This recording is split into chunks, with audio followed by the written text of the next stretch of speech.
ಒಂದೇ ಮನೆಯಲ್ಲಿ ಇಬ್ಬರು ಪತ್ನಿಯರು ಗಂಡನಿಗೆ ಸುಖ ಕೊಡಲಿಲ್ಲ. ಏಕೆ ಗೊತ್ತಾ? ಇಲ್ಲಿ ಒಬ್ಬಳು ಮಹಿಳೆಯನ್ನು ಕಿಡ್ನಾಪ್ ಮಾಡಿ ಅವಳ ಮೇಲೆ ಬಲಾತ್ಕಾರ ಮಾಡಲಾಗುತ್ತದೆ. ಕತೆ ಈಗ ಫ್ಲಾಶ್ ಬ್ಯಾಕ್ಗೆ ಹೋಗುತ್ತದೆ. ಇವಳು ಆಶಾ ಅಂತ. ಆಶಾ ತನ್ನ ಗಂಡ ಆಕಾಶ್ಗೆ ಎರಡನೇ ಹೆಂಡತಿಯಾಗಿ ರೇಷ್ಮಾಳನ್ನು ಮದುವೆ ಮಾಡಿ ಕರೆದುಕೊಂಡು ಬಂದರೆ ಆಕಾಶ್ಗೆ ತುಂಬ ಖುಷಿಯಾಗುತ್ತದೆ.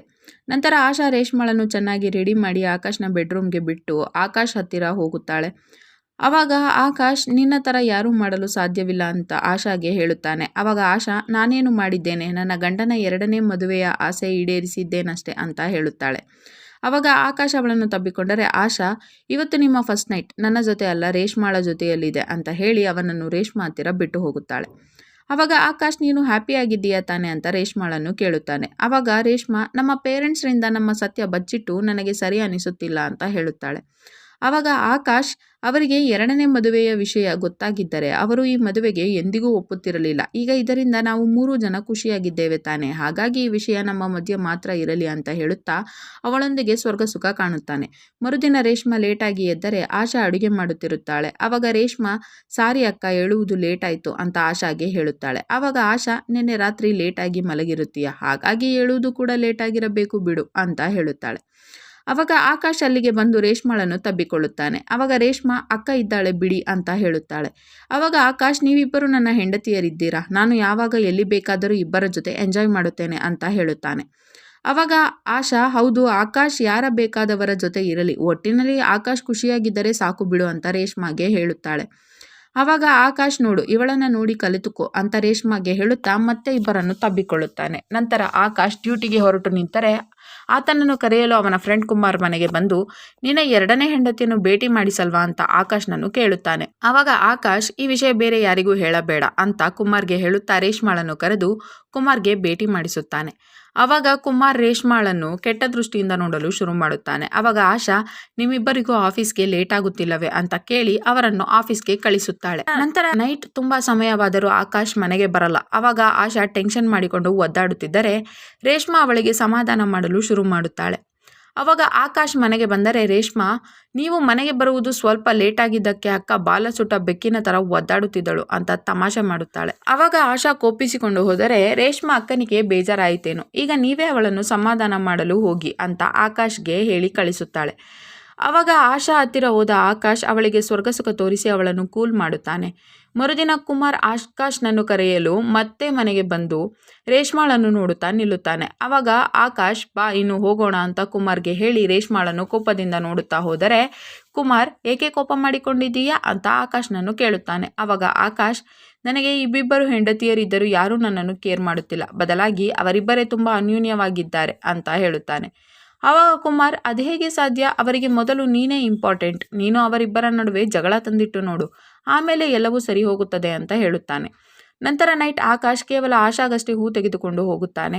ಆವಾಗ ಆಶಾ ರೇಷ್ಮಾಗೆ ಏಕೆ ತಂದಿಲ್ಲ ಅಂತ ಕೇಳುತ್ತಾ ಅವುಗಳನ್ನು ರೇಷ್ಮಾಗೆ ಕೊಡಲು ಹೋಗುತ್ತಾಳೆ. ಆವಾಗ ಆಕಾಶ್ ನಾನು ಇವುಗಳನ್ನು ನಿನಗೆ ತಂದಿದ್ದು, ನೀನೇ ಇಟ್ಟುಕೋ ಅಂತ ಆಶಾಗೆ ಹೇಳುತ್ತಾ ಆಶಾಳನ್ನು ಬೆಡ್ರೂಮ್ಗೆ ಕರೆದುಕೊಂಡು ಹೋದರೆ ರೇಷ್ಮಾಗೆ ಬೇಜಾರಾಗುತ್ತದೆ. ಹಾಗಾಗಿ ಮರುದಿನ ಆಶಾ ರೇಷ್ಮಾಳ ಇಷ್ಟದ ಅಡುಗೆ ಮಾಡಿ ನಿನ್ನೆ ನೀವು ರೇಷ್ಮಾಗೆ ಬೇಜಾರಾಗುವ ಹಾಗೆ ಮಾಡಿಬಿಟ್ರಿ, ಇನ್ನೊಮ್ಮೆ ಹಾಗೆ ಮಾಡಬೇಡಿ ಅಂತ ಆಕಾಶ್ಗೆ ಹೇಳುತ್ತಾ ರೇಷ್ಮಾಳನ್ನು ಊಟಕ್ಕೆ ಕರೆಯುತ್ತಾಳೆ. ಆವಾಗ ರೇಷ್ಮಾ ಇದುವರೆಗೂ ನನ್ನನ್ನು ನಿಮ್ಮಷ್ಟು ಯಾರೂ ಕೇರ್ ಮಾಡಿಲ್ಲ ಅಂತ ಹೇಳುತ್ತಾ ಆಶಾಳನ್ನು ತಬ್ಬಿಕೊಳ್ಳುತ್ತಾಳೆ.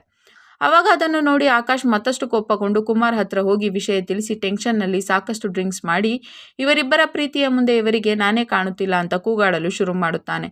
ಆವಾಗ ಕುಮಾರ್ ಆತನಿಗೆ ಮತ್ತೊಂದು ಪ್ಲಾನ್ ಹೇಳಿದರೆ ನಶೆಯಲ್ಲಿ ಮನೆಗೆ ಬಂದ ಆಕಾಶ್ ನೀನು ಆಶಾಗಿಂತ ಸುಂದರವಾಗಿದ್ದೀಯಾ, ಇನ್ಮೇಲೆ ಮನೆಯ ಎಲ್ಲ ಕೆಲಸ ಆಶಾನೇ ಮಾಡಲಿ, ನೀನು ಕೇವಲ ಅವಳಿಗೆ ಆರ್ಡರ್ ಮಾಡು ಅಂತ ರೇಷ್ಮಾಗೆ ಹೇಳುತ್ತಾನೆ. ಆವಾಗ ಕೋಪಗೊಂಡ ರೇಷ್ಮಾ ಆಕಾಶ್ಗೆ ಹೊಡೆದು ಇವತ್ತು ಅಕ್ಕ ಇದ್ದಾಳೆ ಅಂತ ನಾವಿಬ್ಬರು ಜೊತೆಯಾಗಿದ್ದೇವೆ, ಅದನ್ನು ಮರೆಯಬೇಡ ಅಂತ ಆಕಾಶ್ನನ್ನು ಬೈದು ಆಶಾಗೆ ಸಮಾಧಾನ ಮಾಡುತ್ತಾಳೆ.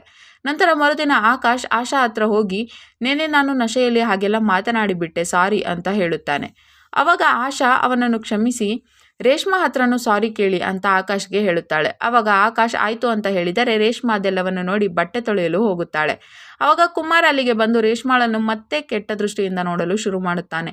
ಆವಾಗ ಆಕಾಶ್ ರೇಷ್ಮಾಳನ್ನು ಮಾತನಾಡಿಸದೆ ಕುಮಾರ್ ಜೊತೆ ಹಾಗೆ ಹೋದರೆ ರೇಷ್ಮಾಗೆ ತುಂಬ ಬೇಜಾರಾಗುತ್ತದೆ. ನಂತರ ನೈಟ್ ಆಕಾಶ್ ರೇಷ್ಮಾಳನ್ನು ಬಿಟ್ಟು ಆಶಾ ಹತ್ರ ರೊಮ್ಯಾನ್ಸ್ ಮಾಡಲು ಹೋಗುತ್ತಾನೆ. ಆವಾಗ ಆಶಾ ನನಗೀಗ ಮೂಡಿಲ್ಲ, ರೇಷ್ಮಾ ಹತ್ರ ಹೋಗಿ ಅಂತ ಹೇಳುತ್ತಾ ಅವನನ್ನು ಹೊರಗಡೆ ಕಳಿಸುತ್ತಾಳೆ. ಅವಾಗ ಆಕಾಶ್ ನನಗೆ ಇಬ್ಬಿಬ್ಬರು ಹೆಂಡತಿಯರಿದ್ದರು ಎಂಜಾಯ್ ಮಾಡಲಾಗುತ್ತಿಲ್ಲ ಅಂತ ಬೇಜಾರು ಮಾಡಿಕೊಂಡು ಹಾಲ್ನಲ್ಲಿ ಹೋಗಿ ಕುಳಿತರೆ ರೇಷ್ಮಾ ಅಲ್ಲಿಗೆ ಬಂದು ಆಕಾಶ್ನನ್ನು ಮಾತನಾಡಿಸಲು ಹೋಗುತ್ತಾಳೆ. ಅವಾಗ ಆಕಾಶ್ ನನಗೆ ನಿದ್ರೆ ಬರುತ್ತಿದೆ, ನನಗೆ ಕಾಟ ಕೊಡಬೇಡ ಹೋಗು ಅಂತ ರೇಷ್ಮಾಳನ್ನು ಬೈದು ಮರುದಿನ ಕುಮಾರ್ ಹತ್ರ ಹೋಗಿ ನನಗೆ ಈ ಲೈಫ್ ಸಾಕಾಗಿ ಹೋಗಿದೆ ಅಂತ ಹೇಳುತ್ತಾ ರೇಷ್ಮಾ ಹೊಡೆದ ವಿಚಾರ ತಿಳಿಸಿ ನನಗೆ ನನ್ನ ಮೊದಲಿನ ಲೈಫ್ ಒಬ್ಬಳೆ ಹೆಂಡತಿ ಬೇಕು, ಹಾಗಾಗಿ ರೇಷ್ಮಾಗೆ ಡೈವರ್ಸ್ ಕೊಡುತ್ತೇನೆ ಅಂತ ಹೇಳುತ್ತಾನೆ. ಅವಾಗ ಕುಮಾರ್, ನೀನು ಕೋರ್ಟ್ಗೆ ಹೋದರೆ ನೀನು ಎರಡೆರಡು ಮದುವೆಯಾಗಿದ್ದೀಯ ಅಂತ ಅವರೇ ನಿನ್ನ ಮೇಲೆ ಕೇಸ್ ಹಾಕುತ್ತಾರೆ ನೋಡು ಅಂತ ಹೇಳುತ್ತಾನೆ. ಅವಾಗ ಆಕಾಶ್, ಹಾಗಾದರೆ ರೇಷ್ಮಾಳನ್ನು ಕೊಲ್ಲಿಸಿ ಬಿಡೋಣ, ನೀನು ರೌಡಿಗಳಿಗೆ ಹೇಳಿ ಅವಳನ್ನು ಆಕ್ಸಿಡೆಂಟ್ ಮಾಡಿಸಿ ಕೊಲ್ಲಿಸಿ ಬಿಡು ಅಂತ ಕುಮಾರ್ಗೆ ಹೇಳಿದರೆ ಕುಮಾರ್ ರೇಷ್ಮಾಳನ್ನು ಕೊಲ್ಲಿಸದೆ ಕಿಡ್ನಾಪ್ ಮಾಡಿ ಎತ್ತುಕೊಂಡು ಹೋಗಿ ನನಗೆ ನಿನ್ನ ಮೇಲೆ ಮೊದಲಿನಿಂದಲೂ ಕಣ್ಣಿತ್ತು, ಆಕಾಶ್ಗೆ ನಿನ್ನ ಸೌಂದರ್ಯದ ಬೆಲೆಯೇ ಗೊತ್ತಿಲ್ಲ ಅಂತ ಹೇಳುತ್ತಾ ರೇಷ್ಮಾಳ ಮೇಲೆ ಬಲಾತ್ಕಾರ ಮಾಡುತ್ತಾನೆ. ಕತೆ ಈಗ ವಾಸ್ತವಕ್ಕೆ ಬರುತ್ತದೆ. ನಂತರ ಆಕಾಶ್ ಕುಮಾರ್ಗೆ ಕಾಲ್ ಮಾಡಿ ರೇಷ್ಮಾಳನ್ನು ಕೊಲೆ ಮಾಡಿಸಿದೆಯಾ ಅಂತ ಕೇಳುತ್ತಾನೆ. ಆವಾಗ ಕುಮಾರ್, ರೇಷ್ಮಾಳ ಆಕ್ಸಿಡೆಂಟ್ ಮಾಡಿಸಿ ಕೊಲೆ ಮಾಡಿಸಿದ್ದೇನೆ, ಸದ್ಯದಲ್ಲೇ ನಿನಗೆ ಫೋಟೋ ಬರುತ್ತದೆ ನೋಡು ಅಂತ ಹೇಳಿ ಕಾಲ್ ಕಟ್ ಮಾಡುತ್ತಾನೆ. ಇನ್ನು ಈ ಕಡೆ ರೇಷ್ಮಾ ಕಾಣದೇ ಇದ್ದದ್ದಕ್ಕೆ ಆಶಾ ತುಂಬ ಟೆನ್ಷನ್ ಮಾಡಿಕೊಂಡು ಪೊಲೀಸ್ ಕಂಪ್ಲೇಂಟ್ ಕೊಡೋಣ ಅಂತ ಆಕಾಶ್ಗೆ ಹೇಳಿದರೆ ಇಲ್ಲಿ ಕುಮಾರ್ ಸ್ವಲ್ಪ ಸಮಯ ಹೊರಗಡೆ ಹೋಗುತ್ತಾನೆ. ಆವಾಗ ರೇಷ್ಮಾ ತನಗೆ ಕಟ್ಟಿದ್ದ ಹಗ್ಗವನ್ನು ಫೋನ್ ಯೂಸ್ ಮಾಡಿದರೆ ಕುಮಾರ್ ವಾಪಸ್ ಬರುತ್ತಾನೆ. ಆವಾಗ ರೇಷ್ಮಾ ಕುಮಾರ್ ಮೇಲೆ ಹಲ್ಲೆ ಮಾಡಿ ಓಡಿ ಹೋಗಲು ನೋಡುತ್ತಾಳೆ.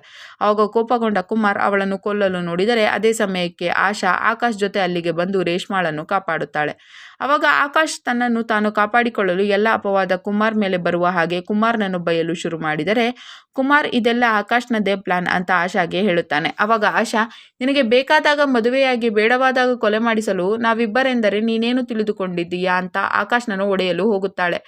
ಆವಾಗ ಆಕಾಶ್, ನಾನು ಎಂಜಾಯ್ ಮಾಡಲೆಂದು ಎರಡೆರಡು ಮದುವೆಯಾದೆ, ಆದರೆ ನೀವಿಬ್ಬರು ಒಂದಾಗಿ ನನ್ನನ್ನೇ ಮರೆತು ಬಿಟ್ಟಿರಿ, ಈಗ ನನಗೆ ಇದೆಲ್ಲ ಬೇಡವಾಗಿದೆ, ನನಗೆ ಆಶಾ ಒಬ್ಬಳೇ ಸಾಕು ಅಂತ ಹೇಳಿ ರೇಷ್ಮಾಳನ್ನು ನೈಫ್ನಿಂದ ಕೊಲ್ಲಲು ಹೋಗುತ್ತಾನೆ. ಆವಾಗ ಆಶಾ ರೇಷ್ಮಾಳನ್ನು ಕಾಪಾಡಲು ಹೋಗಿ ಮಧ್ಯೆ ಬಂದು ಸತ್ತು ಹೋದರೆ ಆಕಾಶ್, ಈಗ ಆಶಾ ಅಂತೂ ಇಲ್ಲ, ನಾವಿಬ್ಬರು ಕೂಡಿ ಬಾಳೋಣ ಬಾ ಅಂತ ರೇಷ್ಮಾಗೆ ಹೇಳುತ್ತಾನೆ. ಆವಾಗ ಕೋಪಗೊಂಡ ರೇಷ್ಮಾ ಆಕಾಶ್ನನ್ನೇ ಕೊಲೆ ಮಾಡಿ ಪೊಲೀಸರಿಗೆ ವಿಷಯ ತಿಳಿಸುತ್ತಾನೆ. ಕೊನೆಗೆ ಅಲ್ಲಿಗೆ ಬಂದ ಪೊಲೀಸರು ರೇಷ್ಮಾ ಹಾಗೂ ಕುಮಾರ್ ಇಬ್ಬರನ್ನು ಅರೆಸ್ಟ್ ಮಾಡುತ್ತಾರೆ.